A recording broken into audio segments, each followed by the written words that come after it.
Normalmente, cuando nosotros trabajamos con logos que ya tienen una tonalidad, lo que hace esto, por ejemplo, en una tela negra, em, en la tela blanca queda muy bien, ¿ven? No ocasiona problemas. ¿Cuándo ocasiona problemas? Cuando es una tela oscura. Porque cuando es una tela oscura,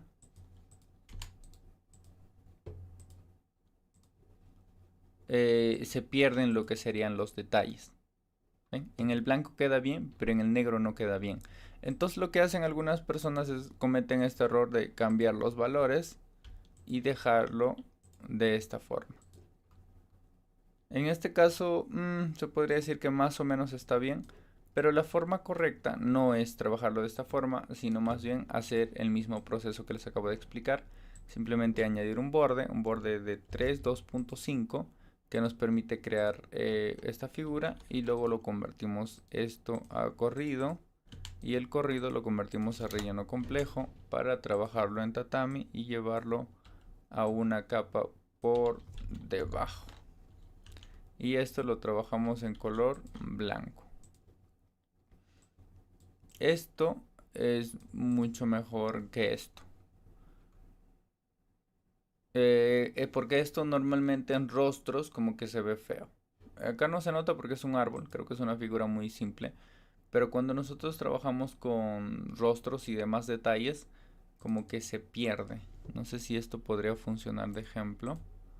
Porque de verdad quiero que vean la diferencia, porque la mayoría hace eso, simplemente cambia las tonalidades, pero no es lo correcto. Inclusive como diseñador gráfico te hacen ese mismo proceso, solo que tiene otro tipo de proceso, claro, se podría decir. Pero en el bordado este sería el proceso Eliud Noriega para Tineo trabajarlo, ¿no? 709. B4 en la tarde desde la isla de Margarita, Venezuela. Ujú. Ya se podría decir que así. Por ejemplo esto, otra vez voy a sacar un duplicado para abajo. Vean que en el blanco queda muy bien, pero en el negro como que se pierde un poquito. Algunas piezas, más que nada los del borde. Entonces para eso, igualmente sería seleccionar todo, seleccionar desplazamiento, ponemos a 2 milímetros el exterior y esto, control C, control V, trabajamos un corrido línea y la línea lo convertimos a tatami y el tatami lo ponemos en la capa debajo. En este caso voy a seleccionar todo esto y esto así. ¿Ven? Genera. Disculpa, en ese caso, por ejemplo, el tatami lo dejas así bien relleno o le quitarías, por ejemplo, el espacio que ocupa el árbol o el capuchino. Buena pregunta. En este caso sí, le dejaría un hoyo. El hoyo sería más o menos por acá. No le haría un hoyo al tema de los brazos ni la espada, esto ya lo he explicado. Es un tanto ilógico hacer hoyos en estas figuras que son de satín, porque no es necesario, porque el satín igual va a pisar aunque le hagamos un hoyo. Y dejar un hoyo en ese punto haría que las puntadas se aumenten. O sea, el hoyo tendría que ser, en mi opinión, de esta forma. Así. ¿Por qué? Porque si le hacemos un hoyo a esta espada es un tanto... Es un desperdicio de puntadas. Por ejemplo, la espada es así, miren. Este objeto tiene 2300 puntadas y si le hacemos un hoyo tiene 2431. Aumentó más puntadas innecesarias. ¿Por qué? Porque va a tener que duplicar de acá, se va a pasar al otro lado y para conectar también y para el corrido también gasta puntadas. El hoyo generalmente se usa en ¿Me el puedes tatami decir sobre cómo hiciste tatami. ese hoyo? Cuando nosotros sacamos un duplicado de la pieza, nosotros queremos hacer un hoyo, seleccionamos la pieza y seleccionamos el relleno complejo. Por ejemplo, selecciono esta pieza y selecciono la herramienta de relleno complejo y va a cambiar la tonalidad del tatami. ¿Ven? Entonces, una vez cambiada la tonalidad del tatami, sería dibujar lo que sería el hoyo. y le das un enter. Un enter, ya saben, es para cerrar el objeto y seguir dibujando hoyos. Un enter es para cerrar el objeto y seguir dibujando hoyos. Si ya no quiero más hoyos, es un enter más. Y ahí se estarían dibujando todos los hoyos y se estaría deseleccionando la pieza. Es la forma de dibujar hoyos. Pero los hoyos solamente se pueden realizar en relleno complejo. Los hoyos no se pueden trabajar con columna A, columna B. Si tú quieres hacerle un hoyo a una columna A, columna B, automáticamente la pieza pasa hacia relleno complejo. Por ejemplo, yo estoy dibujando una columna B de esta forma, pero yo quiero hacerle un hoyo.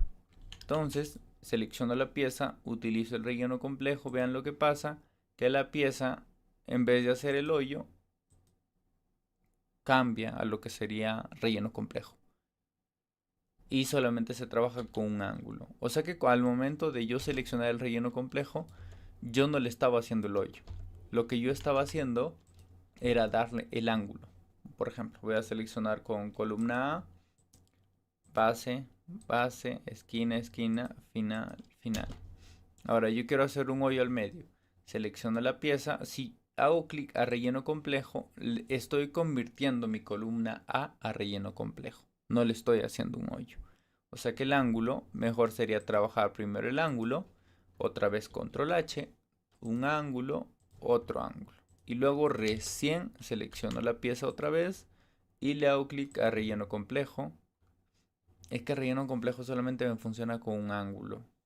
En todo caso sería cambiarlo solamente un ángulo y luego trabajar lo que sería el hoyo y luego recién darle más de un ángulo. ¿Ven? Una vez que tiene el hoyo, recién aplastas control H y recién le das los dos ángulos que quieres. ¿Ves? O sea, para hacer el proceso de una columna B a un relleno complejo, primero sería convertirlo a eso a relleno complejo y darle un ángulo. Buenas tardes. Y luego sería darle el hoyo y luego sería darle los ángulos. Sería el proceso. O directamente mejor trabajar el relleno complejo con los hoyos. Pero eso es para este tipo de figuras, ¿no? Que generalmente, como les acabo de mencionar, tatami sobre tatami no va. O sea que si esta figura, vean, los límites es más o menos por donde está todo el relleno del vasito. Pero no le estoy haciendo hoyos acá, ni hoyos en el pie. ¿Por qué? Porque son objetos de satín. Y en objetos de satín los hoyos no son tan necesarios. 2, porque son piezas muy pequeñitas y muy largas. Entonces hacer hoyos hace que en vez de ahorrar puntadas, hace que se aumente. Incluso va a ser corridos innecesarios para llegar a los puntos extremos. Me da gusto saludarte y desearte bendiciones. ¿Ven? ¿Se entendió? ¿Ven? Entonces acá queda muy bien. Ese sería el proceso. Más que nada cuando quieran cambiar la tonalidad de un logo. O sea, cuando tienen un logo que tiene bastante negro afuera y quieren convertirlo o quieren usarlo en una tela oscura, sale mucho mejor este proceso. Este no, porque... Oye, una duda nada más. A mí me ha pasado que ese contorno que tú le dejaste se me llega a separar del fondo y se crean pequeños huecos. ¿Qué me recomiendas para que no me esté pasando? O sea, estos hoyos de acá, estos puntos del borde, ¿o cuál? Digamos que hace el fondo tatami ¿Ya? y luego al momento que va haciendo el contorno queda un poco más abierto, entonces se ve, digamos que la tela, hay tramos en que se ve la tela. Hay un desfase. Exactamente. Allá, o sea que esto en vez de verse así, como que se ve así. Y acá hay un desfase. En algunos puntos. No necesariamente así, pero algo así, ¿cierto? Sí, exactamente, eso es lo que me pasa. Ya. Lo que yo recomiendo es hacer un refuerzo general. Esto pasa porque cuando normalmente tú bordas no tienes un refuerzo general. O sea que cuando nosotros trabajamos en piezas, por ejemplo cuando alguien inicia diseñando, solamente les enseñan los refuerzos por partes. Les dicen, ok, tú quieres trazar un refuerzo, seleccionas la pieza, te vas a refuerzos y le activas lo que sería la figura. O en todo caso, de forma automática, el Wacom ya lo tiene activado, entonces cualquier pieza que tú dibujes tiene refuerzo. ¿Cuál es el problema de esto? Que solamente trabaja el refuerzo para una sola pieza. Entonces estamos reforzando una pieza, le estamos llenando de hilo para que no se desfase y esa pieza no se desfasa. ¿Cuál es el problema? Que la otra pieza, a la que no le dice ningún refuerzo al inicio, comienza a irse hacia otro punto. Por ejemplo, este diseño, si nosotros lo fuéramos a dibujar, quitamos la espada y todo eso, voy a quitar todo el borde. Ya. A ver, cuando nosotros comenzamos, voy a abrir mejor en otra ventana. Cuando nosotros comenzamos a dibujar el rellenado, vean que tiene, acá también tiene un refuerzo general. ¿Ves? Esto es a lo que yo llamo refuerzo general, esto. O también yo lo menciono como refuerzo esqueleto. Es como lo que sostiene a todo el diseño. Es un hilo que pisa casi la mayor parte del diseño y la tela compacta con lo que sería el bastidor y la aguja. Bueno, todo el hilo que va, ¿no? Y eso hace que se plante. No sé si habrán visto, pero cuando tú lo dejas, normalmente como que la tela se desvía, se va para otro lado, algo así. Pero cuando tú lo rellenas, como que se va compactando. Entonces, este hilo que normalmente yo realizo, hace que la mayor parte de la pieza ya se compacte. Entonces, cuando nosotros trabajamos solamente un relleno, por ejemplo este de acá, vea que solamente el refuerzo trabaja para esa pieza. Entonces esta pieza queda bien. ¿Cuál es el problema? Que luego va dibujando otras piezas y les va poniendo refuerzo y todo lo demás. Y luego al momento de hacer la última pieza, como que la última pieza ya se desvió. O sea, al momento de hacer esto, que es una de las últimas piezas más grandes, esto tiende a desviarse. ¿Por qué? Porque no le dimos un refuerzo general. Porque esto no tenía un hilo que lo asegure.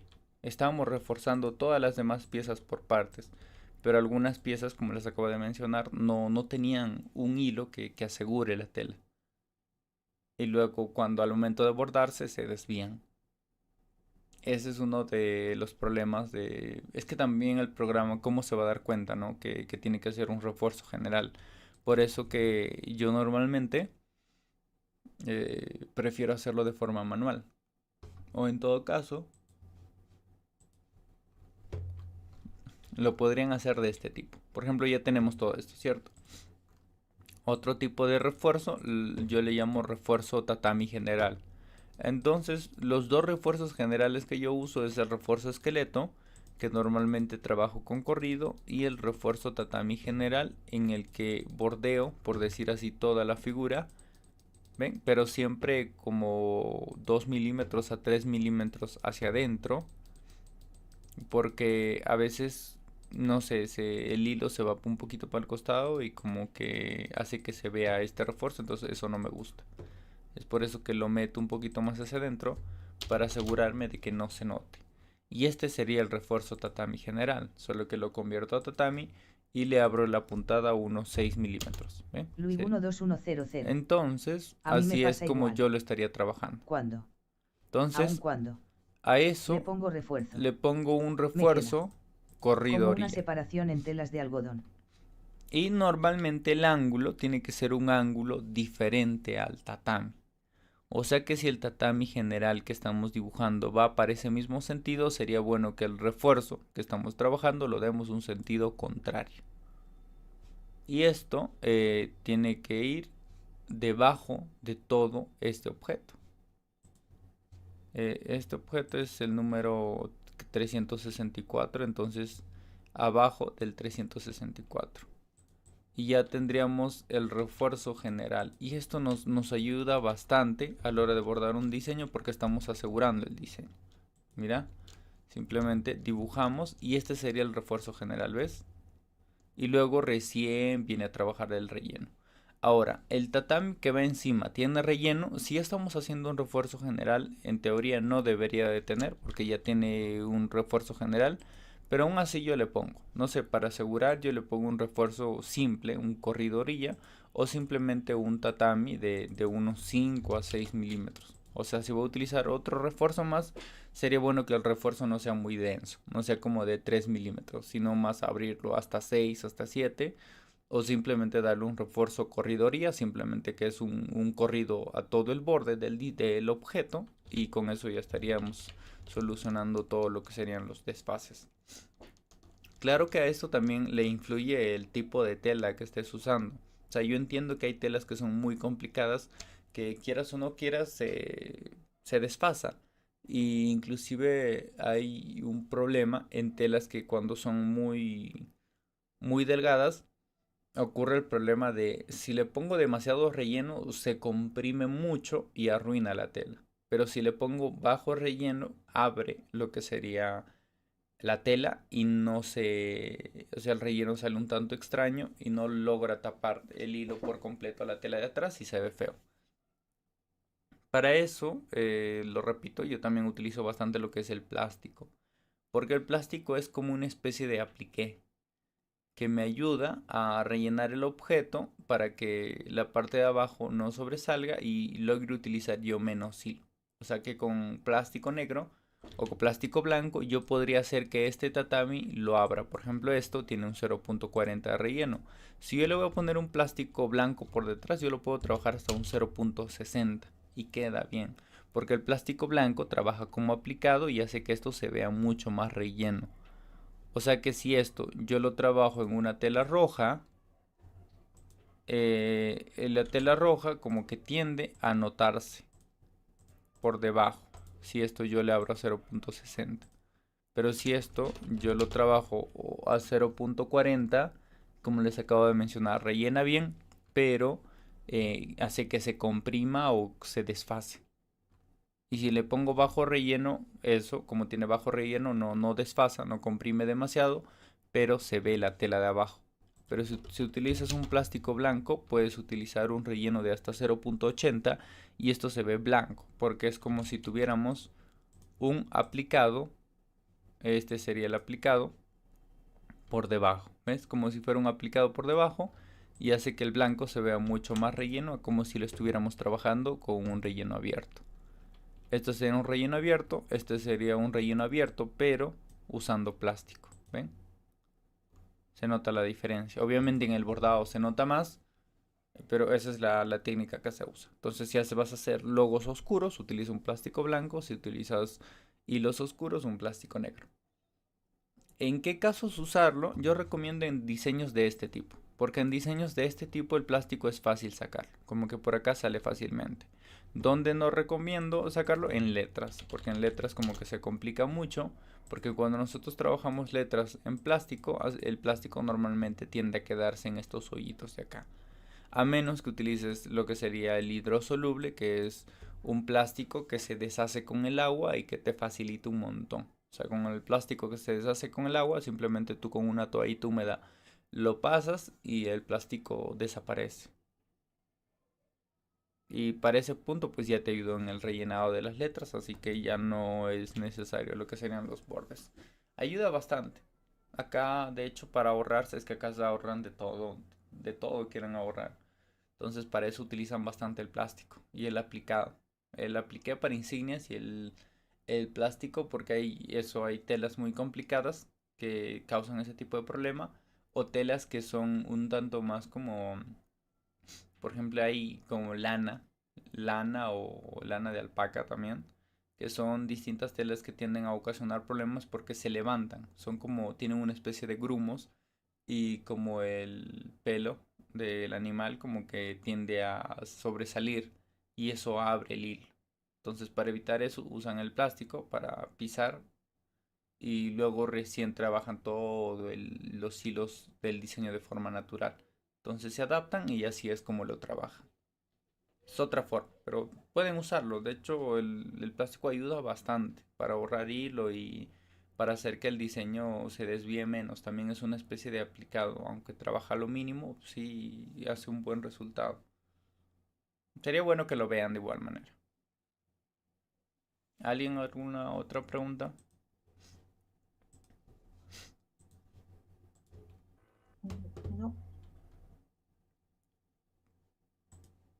Está súper bien, está excelente y agradecido.